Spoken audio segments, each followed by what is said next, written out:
Hello everyone, today we've got a further pure mathematics GCE O-level past paper.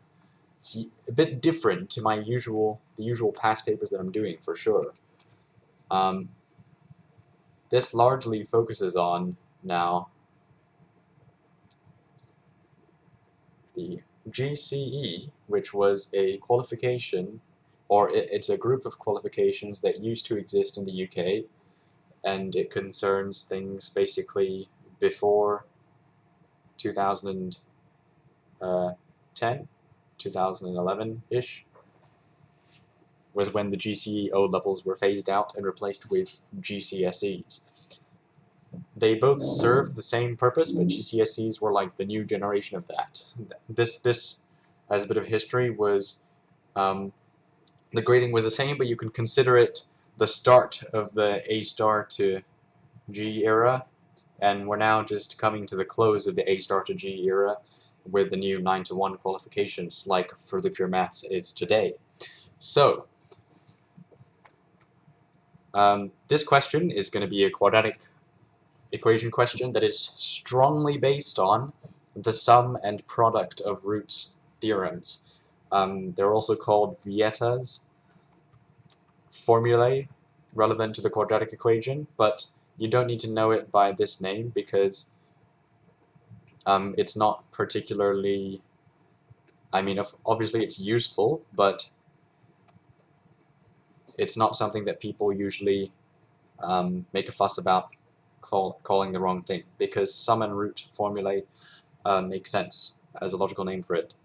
So just to refresh you guys, the sum and root formulae for a quadratic equation, given that a quadratic equation fx can be expressed in the form, and this applies to pretty much any quadratic equation, fx is equal to k times x minus alpha x minus beta.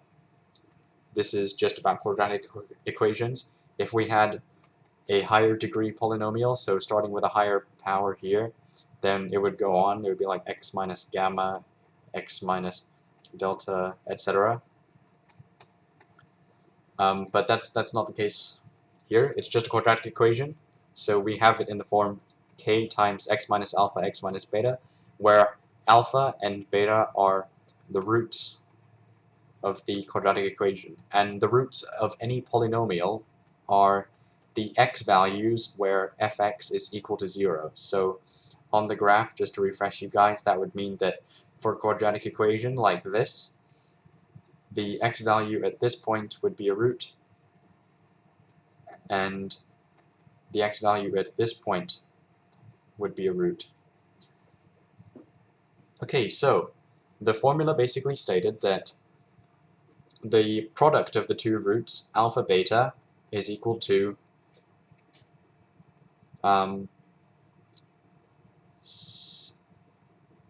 just thinking this through here, it's equal to c over a, where c is the constant term, the x to the 0 term in the equation, and a is the x squared coefficient in the equation. So alpha beta is c over a, and alpha plus beta is minus b over a. And we're just going to go ahead and try and prove that. So given we know that fx is equal to k times x minus alpha and x minus beta, and if you're wondering about why I say this is true for all quadratic equations, even though some are not solvable into alpha and beta, well, that's because alpha and beta might sometimes be complex numbers, which involve what happens when you take the square root of a negative number. But that's not covered in IGCSE, though for interest, it basically means that you get something like kx minus 2 plus 3i x plus 2, or x minus 2 minus 3i. And the special relationship here, where I is the square root of -1, you can skip ahead if you're not interested in this because it's not relevant to the question really, but if I is the square root of -1, then your quadratic equations will still factor out into this form because this is one root and this is the other root. so still holds true, even if it appears to be an equation with no real solutions. So let's just undo that drawing for the time being.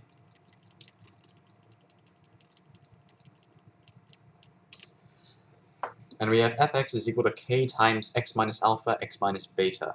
Alright, so if we expand this out, we get it's k times x squared minus alpha x minus beta x plus alpha beta. And it would be lovely if you could follow along with me while I'm doing this. And then factorizing positive x out of this pair of terms here, we get k times x squared plus, and this plus is so that it's clearer what we're actually dealing with, plus minus alpha minus beta x plus alpha beta. And finally, multiplying the k into these three terms in the bracket, we get fx is equal to kx squared plus k minus alpha minus beta x plus k alpha beta. And given that this is equal to our quadratic equation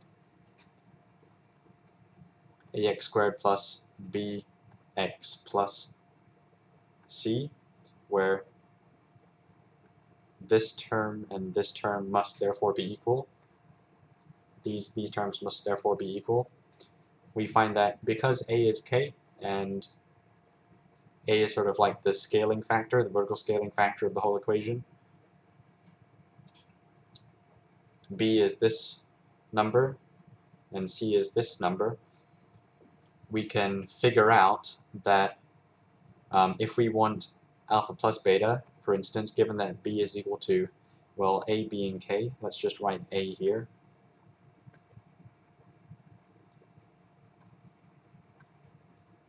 B is equal to a minus alpha minus beta. And so taking out minus 1 from both sides gets us negative b is equal to a alpha plus beta, and dividing both sides by a, the first coefficient of the quadratic equation, we get alpha plus beta is equal to minus b over a. And similarly, we do the same thing with this knowledge here, that a alpha beta is equal to c.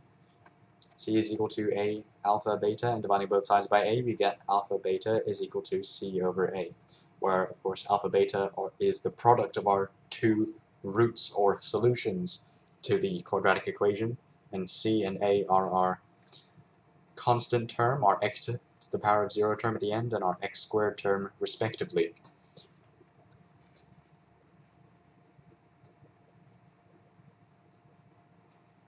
So what happens now? Well, this and this are two things that we will definitely know the values of, simply because we have the knowledge that the coefficient here is 1, the coefficient here is minus 7, and the coefficient here is positive 3.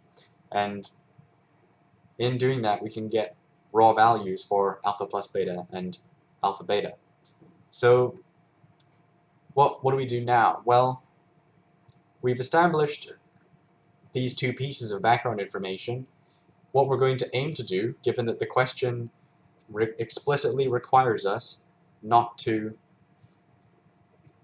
do anything sort of involving actually solving the equation,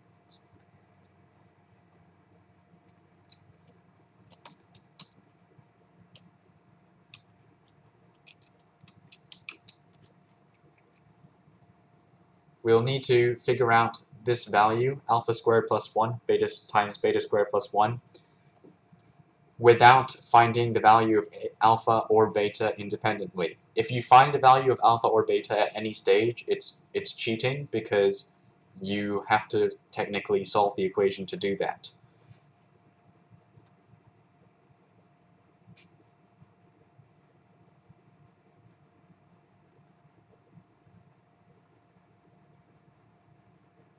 So I'm just clearing everything for the time being. I'm going to put the question back. Alright, so let's get started with actually solving this question. For part A, we need to find the value of alpha squared plus 1, beta squared plus 1. The thing I like about these questions is that oftentimes the sort of creativity required in manipulating the expressions they give you, like this, into the form such that they can be found out with only the information about alpha plus beta and alpha beta. That kind of creativity is what I think makes these questions one of the most fun kinds of questions that you can get on a for the pure paper. So as far as quadratic equations go, a lot of the topic can seem pretty dull compared to the rest of the syllabus, but this is definitely one of the fun parts, one of the highlights of the course for me when I was doing it, how many years ago now? 1 or 2 years ago. So,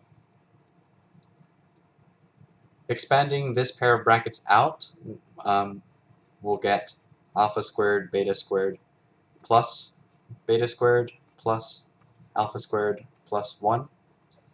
And one trick that I like to use here is, well, we already know that alpha squared beta squared is going to be alpha beta squared, so that term's safe, and we know that 1 is 1, so that term's safe. And by safe here, I'm just referring to the fact that we can easily calculate it directly from one of these values. And finally, alpha squared plus beta squared is a friend you're going to have to get familiar with, because the shortcut for this, the intuition for this, actually stems out from first squaring alpha plus beta. If you take this squared, pause the video, square this, and see if you can figure out what to do from there. So now that I'm assuming you've unpaused to find out, alpha plus beta squared is equal to alpha squared plus 2 alpha beta plus beta squared. So that means, given that we already have the two terms we want here on this right-hand side, and this is a term we know already because it's in terms of alpha beta, we work this down basically to alpha plus beta squared minus 2 alpha beta is equal to alpha squared plus beta squared. So in the end, we're rewriting the original expression we got like this. Alpha beta squared, our first term, plus alpha plus beta squared minus 2 alpha beta, our middle two terms rephrased in terms of the sum of the roots and the product of the roots, and finally plus 1. So to find numerical values for this, alpha beta is equal to c over a, of course. So in our quadratic equation that we're dealing with here, c is positive 3 and a is 1, so c, the constant term, 3, divided by 1, the coefficient of the x squared term, is going to be positive 3. That's our value of alpha beta. And alpha plus beta being negative b over a, well, if you look back to the equation, it was x squared minus 7x plus 3 as our function. So minus b is minus 7, b being the coefficient of the x to the power of 1 term. So this is positive 7 divided by a, which we know is positive 1, which makes alpha plus beta equal to positive 7. And this is not a plus sign, this is meant to be a 1. So substituting in these values that we've calculated about the product and the sum of the roots in this quadratic equation,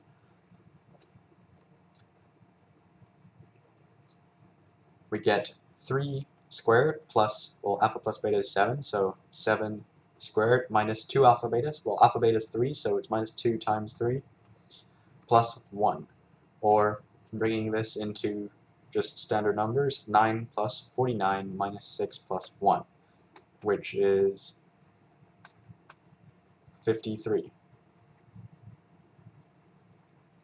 So that's your answer. And now we move on to the second part of the question, where we need to form an equation with the roots alpha over alpha squared plus 1 and beta over beta squared plus 1. Now the thing is, you are not allowed to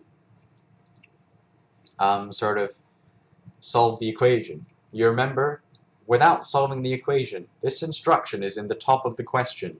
So they expect you to follow this limitation throughout your entire problem-solving process. So the only thing we can do first to form an equation with these roots is, well, let's take a look at this. We know that fx is going to be some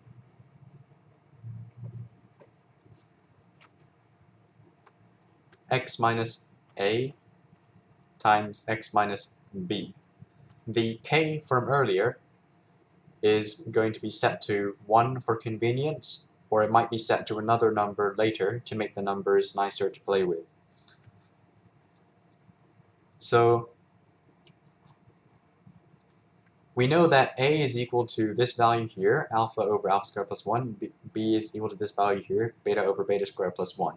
It doesn't matter that alpha is the left-hand one, that a is the left-hand one and b is the right-hand one, because it's just an arbitrary choice of what root we're going to use. And by the way, just to make the intuition abundantly and explicitly clear about this, the reason that we write polynomials out in this notation, like x minus x0, x minus x1, x minus x2, whatever, is because if f of k makes the polynomial 0, this is as a direct result of the fact that if x minus k is a factor, then you get k minus k, or 0 being a factor of the entire polynomial when you factorized it out. The fact that you can break down a polynomial into these units instead of the units of like ax to the power of b, these units of x minus a root are they're more fundamental, they're more beautiful, they're more important to the composition of a polynomial function, I would say, than the original ax something plus bx something plus cx something and so on. Because these actually define something about the polynomial, which is the solutions. And the fact that converting between power form, like ax squared plus bx plus c, converting from this form to this form is such a focused upon aspect of math in school, should tell you a little something about the importance of this. The fact that you can convert polynomials from this form to this form and back is called the fundamental theorem of algebra, and is very, very likely something you're going to cover in your future mathematical studies. So in that case, pretty excited for you.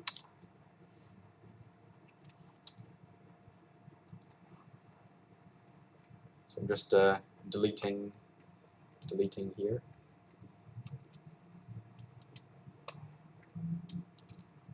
Right, let's get back on with the question.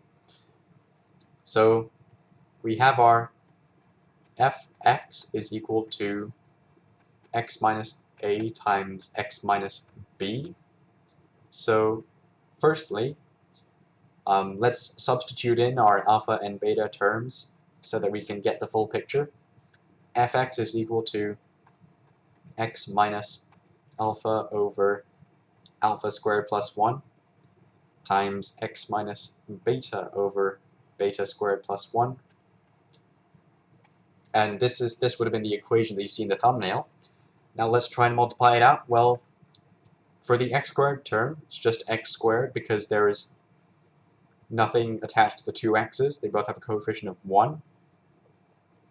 And then in the middle we have minus alpha over alpha squared plus 1 plus beta over beta squared plus 1 x, because it's minus ax minus bx, which is what we get when we expand these brackets. And finally, the end result, the plus a constant, this AB becomes plus alpha beta over alpha squared plus 1 beta squared plus 1. And you may notice that this is in fact this denominator here is the expression we had to work out the value of in the previous question. So the knowledge that it's 53 is going to help us. Alright, so what I think we're going to have to focus on at the moment is converting this into a form that we can calculate from our knowledge of the product of the roots alpha beta and the sum of the roots alpha plus beta. We can first try to multiply both sides out. So let's multiply the fractions together. So multiplying the left side fraction by b squared plus 1 over b squared plus 1, which is equal to 1, we get alpha b squared plus 1 over alpha squared plus 1 beta squared plus 1. I keep calling it b, sorry, that's my bad.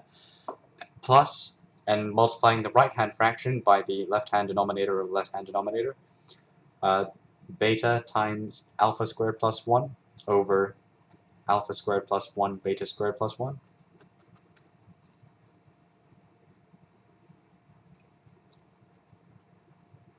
We can try and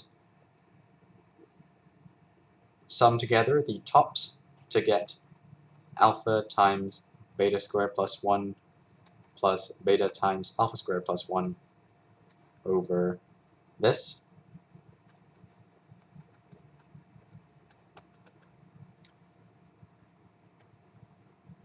And expanding the top further, we get this down to alpha beta squared plus beta alpha squared plus beta over alpha squared plus 1 beta squared plus 1. Well, we know that the bottom is 53, so we're not going to keep writing that out. Let's work with the numerator here and see what we can reduce it down to. I'm going to group the terms with more powers together for convenience and for visualizing better. So alpha beta squared plus alpha squared beta plus alpha plus beta. Well, would you look at that? This already comes out as its own term. It's the sum of the roots. And this here, you can see that alpha beta factorizes out of this to get beta plus alpha again. So that's pretty cool overall, I'd say.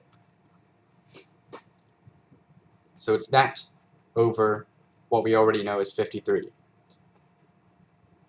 Given our knowledge that beta plus alpha is equal to positive 7, if I recall correctly, yes, it's positive 7 and positive 3 are our key numbers. This becomes 3 times 7 plus 7 over 53, or 28 over 53. So that's one term for it, basically. That's the inside of these brackets is 28 over 53. Remember, we're going to have to add a negative sign in later. And if we work with this fraction for a moment, we find that its alpha beta is 3, and the denominator is 53 as a direct result of what we worked out in part A. So overall, the answer to our question is fx, our quadratic function, is equal to x squared, which is an arbitrary choice of the coefficient 1, just to make things convenient, minus 28 over 53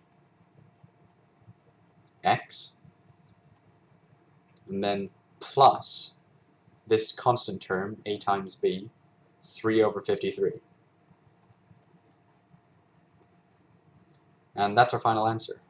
So, to sum up the process of this problem solving, you want to know that the quadratic function can always be broken down into this set of constituent parts, where each linear factor determines one root of the equation.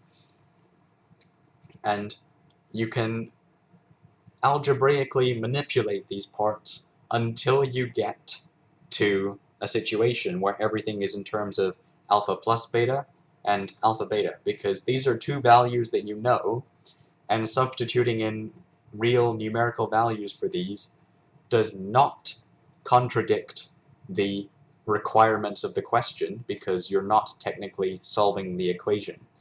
If at any moment you work out alpha or work out beta separately, that's cheating. So you are restricted to playing with alpha beta and alpha plus beta, which is a fun kind of mental challenge that makes these questions probably one of the most interesting, for me at least, in this kind of paper.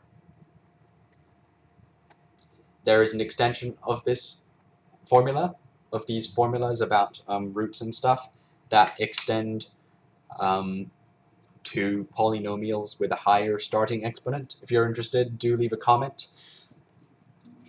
If you have any questions, leave a comment, and if you have a suggestion for a video, leave a comment or email me at watchmedomath@gmail.com. If this video helps you, please subscribe. There are new videos every Tuesday, Thursday, and Sunday at 6 p.m. Hong Kong time or 10 p.m. Universal Coordinated Time. Thank you for watching.